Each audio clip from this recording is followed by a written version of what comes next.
Hi மக்களே, இன்னைக்கு பாத்தீங்கன்னா நம்ம கிராம சபை கூட்டத்துக்கு போயிருந்தேன்.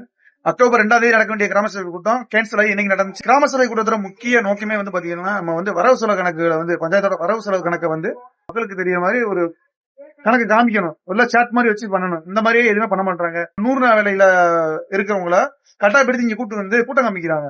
வந்து கிட்டத்தட்ட ஒரு 100 பேர்கிட்ட வந்தாங்க. 100 பேருமே வந்து இந்த கூட்டத்துக்காண்டி வரல.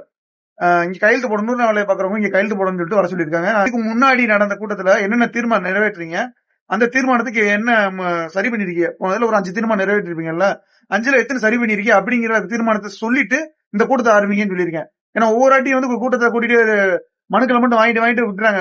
கடைசியா பாத்தீங்கன்னா ஒரு 2-3 கூட்டத்துல ஒரு விதவை பெண் அவங்க ஒரு வீடு கேட்டு வந்து 3 மனு கொடுத்துக்கிட்டே இருக்காங்க. வீடு இருக்கிறவங்களுக்கு வீடு கிடைச்சிட்டே இருக்கு. அவங்க ஆதங்கம் தான். வீடு இருக்கிறவங்களுக்கு வீடு அலாட் பண்றாங்க.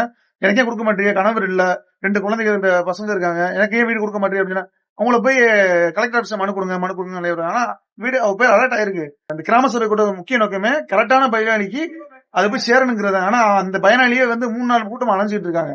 எல்லாம் சரி பண்ணுங்க. ஏன்னா ஒவ்வொரு கூட்டமும் சும்மா ஏதோ பொழுதுபோக்கு நடக்கிற மாதிரி நடந்துட்டு போயிட்டு இருக்கு. இந்த கூட்டத்துல ஹைலைட் என்ன பாத்தீங்களா, அவர் ஊராட்சி செயலர் வந்து தீர்மானத்தை எழுதவே இல்லை, ஆனா கையெழுத்து வாங்கிட்டு இருக்காரு எல்லாத்தையும்.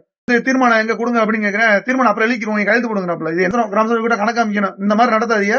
ஊர் பஞ்சாயத்துல என்னென்ன பிரச்சனை இருக்கோ அதெல்லாம் சரி பண்றதுக்கு இந்த கூட்டத்தை நடத்துங்க. சபை கூட்டத்துல எல்லா துறையோட ஒரு உறுப்பினர், அதாவது அந்த துறையில இருக்கிற ஒரு அதிகாரி வந்து ஆகணும். டிபார்ட்மெண்ட்ல இருந்து யாருமே வந்து கலந்துக்கிற மாட்டாங்க. அதனால கூட்டத்துக்கு முடிஞ்ச வரைக்கும் அந்த அதிகாரி வந்து கலந்துக்கிட்டு நீங்க பதில் கொடுத்தாதான் அது நல்லா இருக்கும். கடைசியில பாத்தீங்கன்னா தீர்மானத்தை நோட்டை எழுதி சொல்லி அப்புறம் கையெழுத்து போட்டுட்டு அங்கிருந்து கிளம்பிட்டேன்.